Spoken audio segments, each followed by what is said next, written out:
model perubahan organisasi. Silakan menyimak dengan baik setiap slide yang akan kita bahas. Baik, langsung saja masuk ke slide. Jenis perubahan organisasi itu terdiri dari dua ya, perubahan tidak terencana atau unplanned change dan perubahan terencana planned change. Apa sih perubahan tidak terencana? Nah, perubahan ini bersifatnya spontan ya, tanpa ada suatu arahan atau keterangan atau pernyataan dan lain sebagainya ya. Jenis perubahan seperti ini sulit ya diantisipasi oleh organisasi, sehingga memang berkategori semuanya itu bersifat tanpa rencana ya. Jadi memang tidak bisa diprediksi ya. Baik. Kemudian perubahan terencana planned change. Nah, jenis perubahan ini ya, ini biasanya dilakukan dengan suatu respon ya, suatu kondisi yang terjadi dalam lingkungan tersebut ya, dapat kita ilustrasikan di mana suatu organisasi ini menerapkan teknologi informasi ya dalam sehingga teknologi informasi dapat membantu organisasi dalam mewujudkan tujuan dan cita-cita dalam organisasi tersebut. Baik, selanjutnya penyebab perubahan organisasi. Ya, di sini terdiri dari dua, yaitu ada faktor internal dan yang kedua ada faktor eksternal. Nah, faktor internal ini bagaimana maksudnya? Ya, faktor ini tuh di dalam suatu organisasi terjadi karena timbulnya suatu proses permasalahan ya, seperti contohnya adanya perubahan dalam tujuan atau dalam target dari organisasi tersebut. Kemudian terjadinya perubahan terkait dengan anggota atau karyawan ya. Kemudian apalagi bisa juga terkategori pada semangat kerja karyawan yang mengalami penurunan. Kemudian, nah, hal-hal tersebut dapat diatasi ya dengan apa? Dengan memiliki seorang pemimpin yang mampu mengambil keputusan. Nah, keputusan itu diambil dengan kebijakan-kebijakan yang mampu membawa organisasi itu menjadi lebih maju dan mampu mengatasi berbagai masalah yang terjadi di dalam organisasi. Nah, kemudian yang kedua, di sini ada faktor eksternal. Nah, faktor eksternal ini banyak ya penyebab-penyebab, di antaranya itu seperti faktor yang berasal dari luar organisasi. Contohnya seperti apa aja? Itu ada regulasi pemerintah, ada kondisi ekonomi, ada pesaing,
suatu kelompok ya yang memiliki kemampuan untuk mampu menggerakkan, untuk mampu memotivasi organisasi tersebut. Jadi ini seperti memiliki karisma tersendiri gitu ya, dan suatu kewibawaan tersendiri terhadap setiap kebijakannya. Kemudian ada manajer perubahan atau managers of change. Ya, di sini seorang manajer ini adalah orang yang memiliki kapabilitas khusus ya dalam membuat suatu perencanaan, sehingga mampu mengorganisir dan mampu mengimplementasikan perubahan. Ini merupakan salah satu skill dari seorang manajer yang wajib dimiliki. Kemudian ada fasilitator perubahan. Ya, ini merupakan suatu tim atau suatu karyawan yang dalam organisasi ini secara aktif mereka ini mendukung kegiatan, aktivitas dan mendukung manajer perubahan. Ini namanya fasilitator perubahan. Jadi tugasnya adalah kemudian penghalang perubahan. Ya, tim ini secara pasif ya menentang terjadinya perubahan. Karena apa? Karena mereka tuh merasa enggan, merasa cukup puas gitu dengan kondisi yang ada. Jadi nggak usah lah ada perubahan seperti itu, karena dirasakan yang namanya perubahan itu pasti akan membawa dampak, baik itu dampak negatif dan baik itu dampak positif. Nah, bagi mereka yang sudah merasa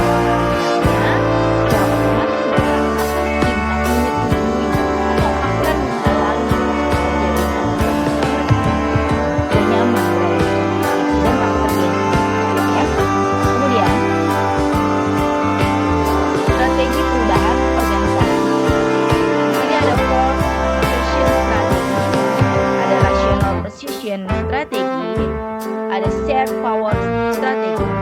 Nah, ini apa aja sih maksud dari possession strategi ini? Nah, ini merupakan suatu perubahan ya yang dirasa oleh sebuah organisasi tersebut, di mana perubahan itu mungkin akan sedikit memberikan dampak ketakutan atau akan merasa takut gitu terhadap dampak yang terjadi, seperti adanya mungkin semacam punishment dari karyawan yang melanggar hukum atau melanggar aturan. Kemudian dampak positifnya juga biasanya akan keinginan ya bagi setiap anggota organisasi tersebut mendapatkan semacam reward atas prestasi yang mereka miliki. Dan ini biasanya sih bersifatnya temporer ya. Jadi yang sudah diputuskan itu yang dilakukan.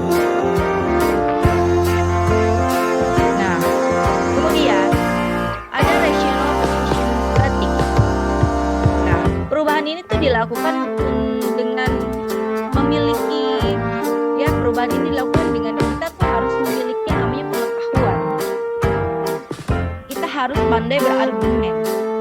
Kita harus memiliki data-data yang empiris. Nah, manajer di sini harus menggunakan yang namanya pendekatan rasional. Nah, yang inilah yang akan membawa manfaat yang jelas bagi organisasi. Kemudian yang terakhir ada share power strategi. Ya, nah ini melibatkan banyak pihak ya, melibatkan banyak pihak untuk melakukan perubahan, yaitu sesuai dengan nilai-nilai dan norma yang ada. Kemudian terkait dalam mewujudkan atau dalam memenuhi kebutuhan, baik itu kebutuhan secara individu maupun kebutuhan secara kelompok. Baik, lanjut. Tuntutan terjadinya perubahan organisasi. Apa aja nih yang menjadi tuntutan terjadinya perubahan organisasi? Di situ ada kekuatan persaingan atau competitive force. Yang kedua ada ekonomi politik dan kekuatan global. Ya, di dalam kekuatan persaingan ini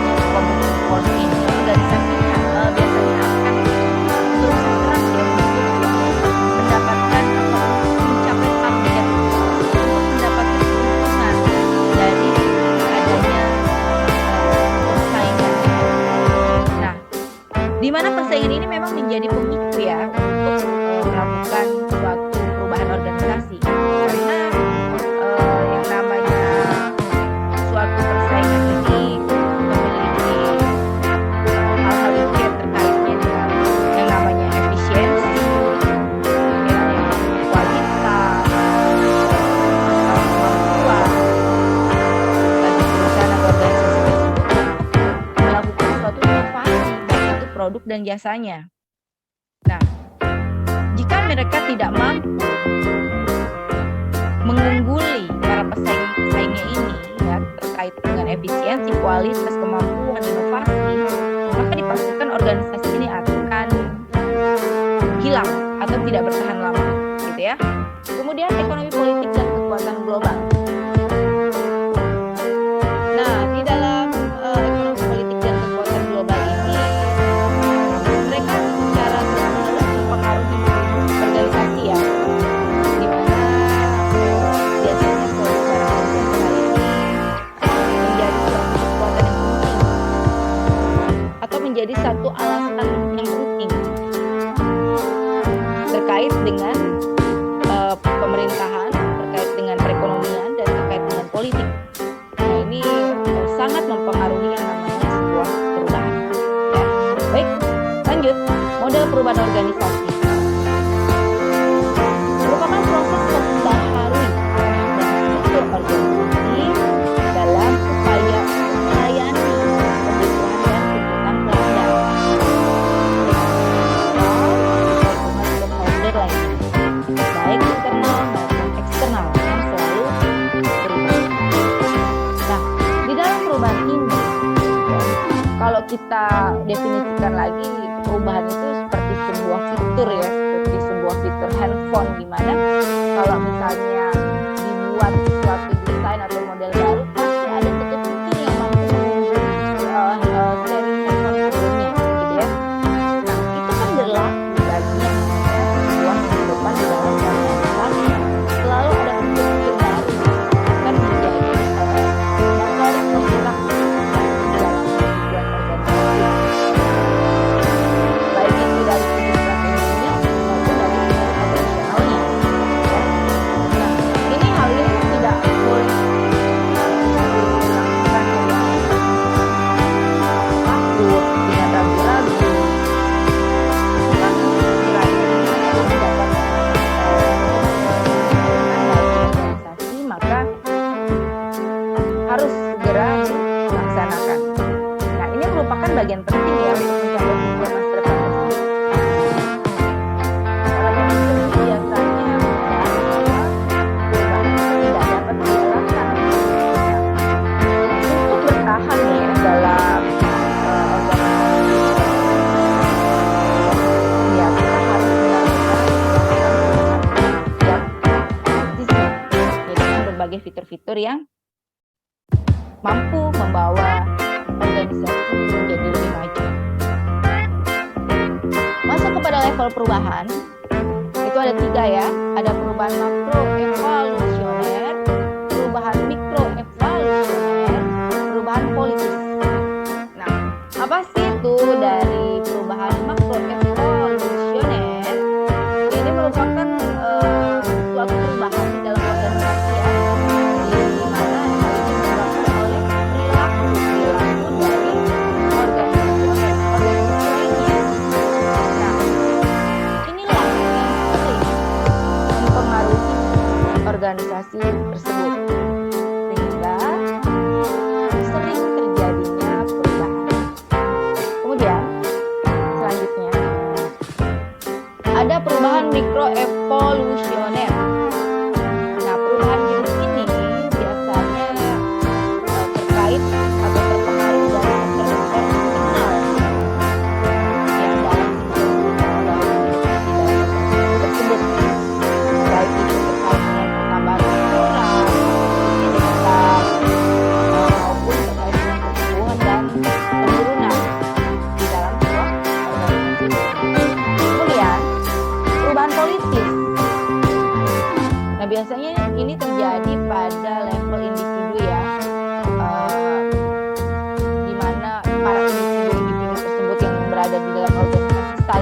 melakukan perebutan kekuasaan ya, saling menyerang dengan politik-politik di dalam organisasi. Baik, selanjutnya ini menurut Porter ada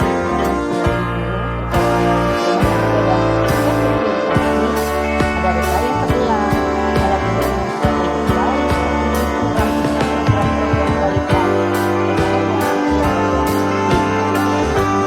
Nah, kalau di dalam restrukturisasi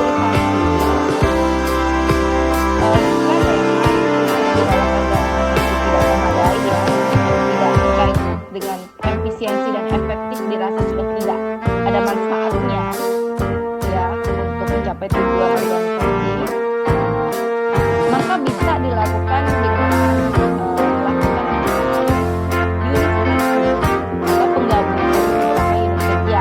Bisa juga dilakukan di organisasi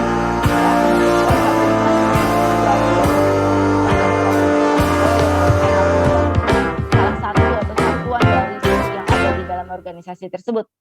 Kemudian bisa juga dilakukan dengan melakukan revitalisasi atau memberdayakan organisasi tersebut.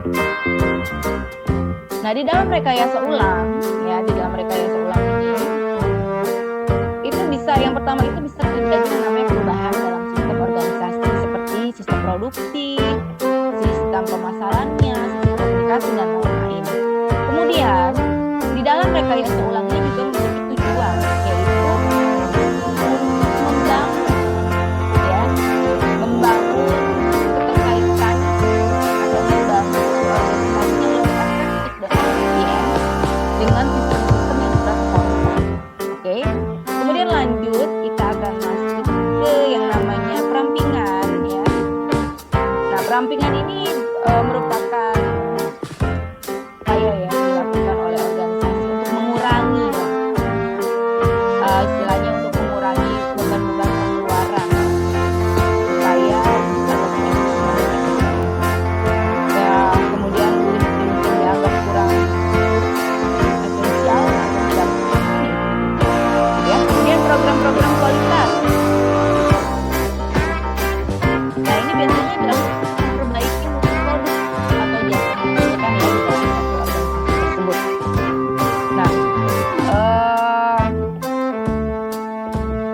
yang terakhir itu ada pembaharuan kultur organisasi. Nah, dalam pembaharuan kultur organisasi